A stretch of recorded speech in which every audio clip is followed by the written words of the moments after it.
इस वीडियो में हम देखेंगे कि किस तरीके से आप लाइब्रेरी दोस्त सॉफ्टवेयर का यूज़ करते हुए अपने लाइब्रेरी का मैनेजमेंट एक ही जगह पर कर सकते हैं। सबसे पहले आप librarydost.com पर आएंगे तो आपको ये इंटरफेस दिखेगा। आप लॉगिन सेक्शन में जा सकते हैं। फिर आपको जो लॉगिन डिटेल्स दिया गया है आप उसको फिल करके लॉगिन कर लेंगे तो ये डैशबोर्ड आपको दिखेगा। सबसे पहले मैं इस डैशबोर्ड को एक्सप्लेन कर देता हूँ। आपको इसमें स्टूडेंट के सीट्स पूरे दिखेंगे कि टोटल नंबर ऑफ सीट्स आपने क्या रखा है, टोटल स्टूडेंट्स कितने हैं, ऑक्यूपाइड सीट्स उसमें से कितने हैं और वैकेंट सीट्स कितने हैं। आपको तुरंत पता चल जाएगा कि आपके लाइब्रेरी में क्या स्ट्रेंथ अभी फुलफिल्ड है। उसी तरीके से आपको यहाँ पर अपना मंथली फाइनेंस भी दिखेगा कि प्रॉफिट कितना हुआ, एक्सपेंसेस कितने हुए और टोटल रेवेन्यू कितने हुए। टोटल रेवेन्यू आपका कैलकुलेट होता है कि कितने बच्चों ने अभी तक फीस पेमेंट किया है, और जिस तरीके से फीस पेमेंट बढ़ता रहेगा ये टोटल रेवेन्यू भी आपका बढ़ता रहेगा। अभी बाद में हम लोग एक्सपेंसेस के ऊपर भी आएंगे कि कैसे आपका एक्सपेंसेस आप रिकॉर्ड कर सकते हो। And then final total revenue minus expenses आपके प्रॉफिट को यहाँ पर शो कर दिया जाएगा। यहाँ पर आपका स्पेसिफिक डेट का, जिस डेट में आपने लाइब्रेरी मैनेजमेंट सॉफ्टवेयर ये खोला है लाइब्रेरी दोस्त, उस दिन आपका कितना परसेंटेज अटेंडेंस है ये यहाँ पर आपको दिखेगा। फिर डैशबोर्ड में एक सेक्शन है आपके लिए ऐड स्टूडेंट। जब आप इस पर टैप करेंगे तब यहाँ पर आप किसी भी स्टूडेंट्स का एडिशन कर सकते हैं कि उनका नाम क्या है, फ़ोन नंबर क्या है और मंथली फ़ी क्या रहेगा। और इस तरीके से एक न्यू स्टूडेंट आप यहाँ पर से ऑनबोर्ड कर सकते हैं। सेकंड, आपके पास एक पेमेंट रिकॉर्डिंग के लिए आता है कि कोई पेमेंट आपको रिसीव हुआ है तो यहाँ पर आप रिकॉर्ड बटन के ऊपर जा सकते हैं। यहाँ पर स्टूडेंट सेलेक्ट कर लेंगे जिस स्टूडेंट ने पेमेंट दिया है। सेकंड, आप वो अमाउंट सेलेक्ट कर लेंगे, आप वो डेट सेलेक्ट कर लेंगे, यहाँ पर कैलेंडर खुल जाएगा। आपने ये स्पेसिफिक डेट सेलेक्ट किया। फिर आप पेमेंट मोड सेलेक्ट कर लेंगे कि वो यूपीआई था, कैश था, ऑनलाइन ट्रांसफ़र था, और आप इसे रिकॉर्ड कर देंगे। यही पेमेंट आपका टोटल रेवेन्यू में ऐड हो जाता है, जो कि स्पेसिफिकली हम लोगों ने अभी डैशबोर्ड में देखा था। और इन सारे डिटेल्स को आप एक बार में एक्सपोर्ट कर सकते हैं। जैसे कि आपका ये जो पेमेंट रिकॉर्ड आपने बनाया, ये सारा पेमेंट का भी दिखा रहा है कि इस स्टूडेंट का ये अमाउंट आपका टोटल बचा हुआ है, अब पेमेंट डेट कब हुआ था और ये स्टेटस क्या है, पेंडिंग है और पेड है कि क्या है। यहाँ पर आप एक्शंस ले सकते हैं कि इनको आप इनवॉइस डाउनलोड कर सकते हैं, इस लिंक पर क्लिक करके आप इन्हें रिमाइंड कर सकते हैं क्योंकि इन्होंने अभी तक पेमेंट नहीं किया है। ठीक उसी तरीके से हम लोग पहले डैशबोर्ड में फिर से आएंगे और यहाँ पर आप अटेंडेंस मार्क भी कर सकते हैं। एक अटेंडेंस मार्क करने का मैकेनिज्म, एक लिंक रहेगा जिसको क्यूआर कोड से भी स्कैन किया जा सकता है, और स्टूडेंट उसको स्कैन करके अपना अटेंडेंस मार्क कर सकते हैं। जैसे कि यहाँ पर अटेंडेंस मार्क करने के लिए स्टूडेंट का आप एनरोलमेंट नंबर डालेंगे और उनका last 4 digits of mobile number डालेंगे, और यहाँ पर आप चेक इन सेलेक्ट करके मार्क कर सकते हैं।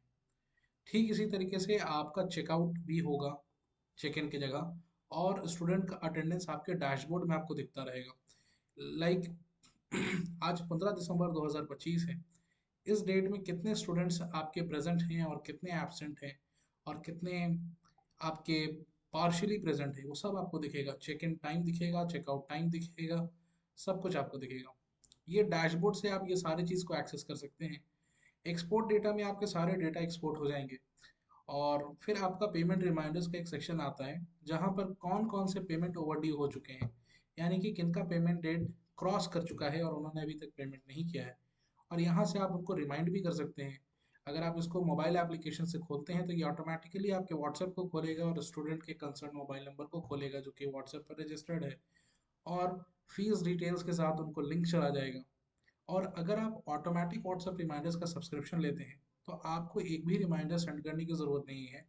यहाँ पर आपको सारा अपडेट दिख जाएगा कि यहाँ पर कितने रिमाइंडर्स स्टूडेंट्स को भेजा जा चुका है और उन्होंने अभी तक पेमेंट नहीं किया है। क्योंकि बहुत बार ऐसा होता है कि स्टूडेंट्स को पेमेंट के लिए रिमाइंड करने में हमें बहुत अच्छा नहीं लगता है। तो ये सॉल्यूशन आपका है कि ऑटोमेटिकली पेमेंट लिंक के साथ या क्यूआर कोड के स्कैनर के साथ उन्हें पेमेंट रिमाइंडर्स चला जाएगा। और उसी तरीके से यहाँ पर आपका कल किनका किनका पेमेंट है वो भी बताया जाएगा। जैसे कि अभी मुझे बता रहा है कि कल किसी का पेमेंट ड्यू नहीं है, और ये सब कुछ आप मोबाइल से भी एक्सेस कर सकते हैं। ये डैशबोर्ड में आपको स्पेसिफिक डेट भी दिखेगा कि आप किस डेट का डेटा एक्सेस कर रहे हैं। यहाँ पर आप जब स्टूडेंट्स के सेक्शन में आते हैं तो यहाँ पर आपको वो सारे स्टूडेंट्स दिखेंगे जो कि आपके लाइब्रेरी में अभी पढ़ रहे हैं। यहाँ पर स्टूडेंट का मोबाइल नंबर, उनका ईमेल, उनका फुल शिफ्ट है, हाफ शिफ्ट है, उन्होंने किस दिन ज्वाइन किया है, उनको उनको आपने फीस रिमाइंडर के लिए कितना रिमाइंडर भेजा है, मैनुअली भी और व्हाट्सएप के ऑफिशियल एपीआई के थ्रू भी। आप इन्हें मार्क एज पेड भी कर सकते हैं जिनका पेमेंट हो चुका है इसका, और आप इन्हें इनवॉइस यहाँ से भेज सकते हैं जो कि उनके ऑफिशियल व्हाट्सएप नंबर पे चला जाएगा। इस तरीके से आपका पूरा लाइब्रेरी ऑटोमेट हो जाता है। और क्या डिफरेंस क्रिएट होता है आपके कॉम्पिटिटर्स में, वो आप खुद सोच सकते हैं। आप यहाँ पर से स्टूडेंट्स को इंपोर्ट भी कर सकते हैं। आपको एक एक्सेल शीट का फॉर्मेट मिलेगा, उस एक्सेल शीट में आप स्टूडेंट्स का डिटेल्स और सारे डिटेल्स को रख करके एक बार आप इंपोर्ट पर टैप करेंगे तो आप फाइल को चूज करके इंपोर्ट कर सकते हैं। लाइक मैं किसी भी फाइल को चूज करूंगा तो वो इंपोर्ट हो जाएगा।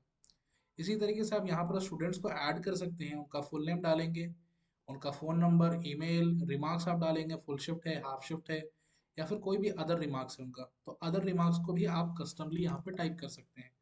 मंथली फीस आप टाइप करेंगे, स्टेटस है, एक्टिव इनएक्टिव सब कुछ आप भेज देंगे, सीट नंबर, लॉकर नंबर आपने क्या उनको असाइन किया, उनका एड्रेस क्या है, ये सारे डिटेल्स आपको फ्यूचर में काम आएगा।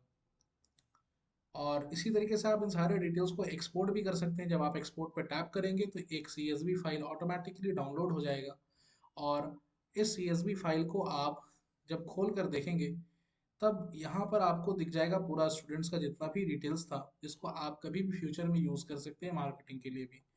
अटेंडेंस में मैंने आपको बता दिया था कि किस तरीके से आपको सारे अटेंडेंस दिखेंगे कि कितने स्टूडेंट प्रेजेंट हैं, कितने स्टूडेंट्स एब्सेंट है, अटेंडेंस का परसेंटेज क्या है और टोटल स्टूडेंट्स क्या है, और यहाँ पर आपको एक स्पेसिफिक डेट दिख गया।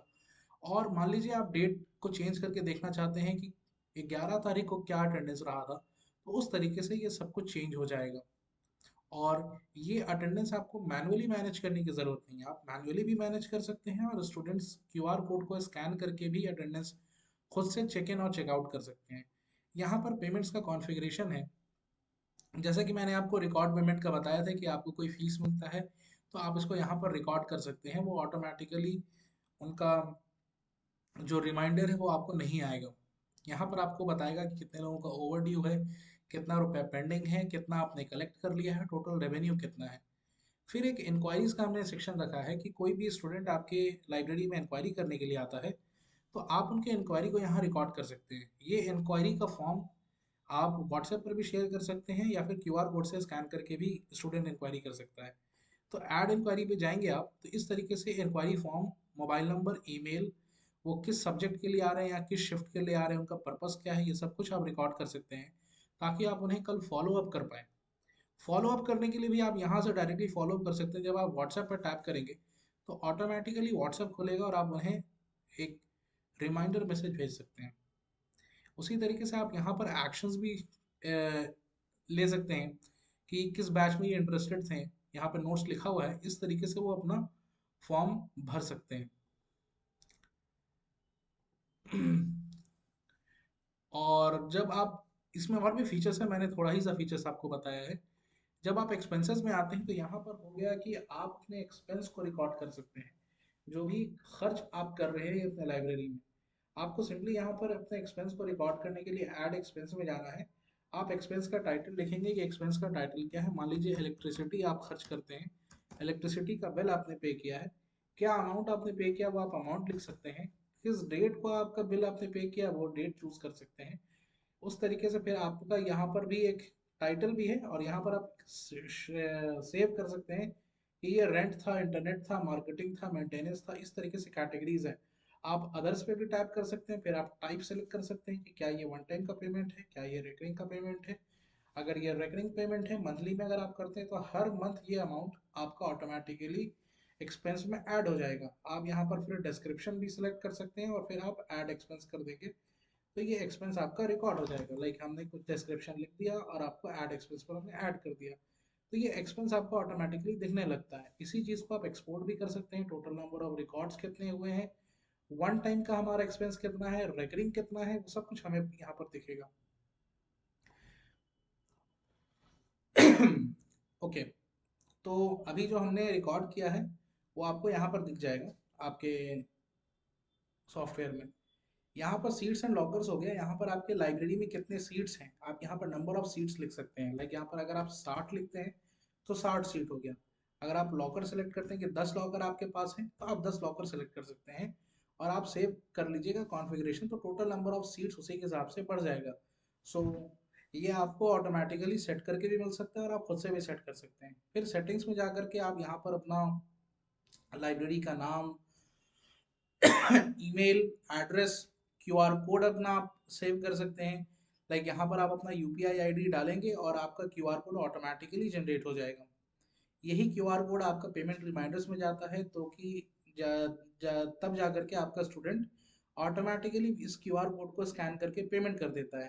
पेमेंट सेटिंग्स में आप जैसे ही यहाँ पर अपना यूपीआई आईडी डालेंगे, जैसे कि यहाँ पर मैंने लाइब्रेरी एट द पेटीएम डाला है, और आप प्रीव्यू क्यूआर कोड करेंगे तो ये क्यूआर कोड आपका बन गया। यही क्यूआर कोड आपका पेमेंट के लिए भी जाता है, और अगर आप मान लीजिए आपको ऑटोमेटिक पेमेंट कंफर्मेशन भी चाहिए कि पेमेंट कंफर्म हुआ है कि नहीं हुआ, तो उसके लिए आपको पेमेंट लिंक भी आप भेज सकते हैं। पेमेंट लिंक का जो गेटवे चार्ज है वो आपको खुद से पे करना होगा। तो इससे कंफर्मेशन हो जाता है कि आपको खुद से चेक कर नहीं करना पड़ेगा कि पेमेंट उस बच्चे ने किया कि नहीं किया। वो जैसे ही पेमेंट करेगा उस बच्चा, वो वैसे ही आपके डैशबोर्ड में वो अपडेट हो जाएगा। ठीक इसी तरीके से आपका ये सारा सर्विसेज मैंने बताया है, ये डेमो मोड एक था जो हमने आपको एक्सप्लेन करने के लिए रखा था। आप यहाँ से लॉग आउट कर सकते हैं। ये मोबाइल व्यू में भी आप देख सकते हैं इसी चीज़ को। ये मोबाइल व्यू में कुछ इस तरीके से दिखता है, और इस तरीके से आप अपने लाइब्रेरी को डिजिटल कर सकते हैं। आप एक डिफरेंस क्रिएट कर सकते हैं इतने सारे कंपटीशन में, और आपके बिजनेस का सारा डेटा आपके पास एक जगह रहेगा। Thank you.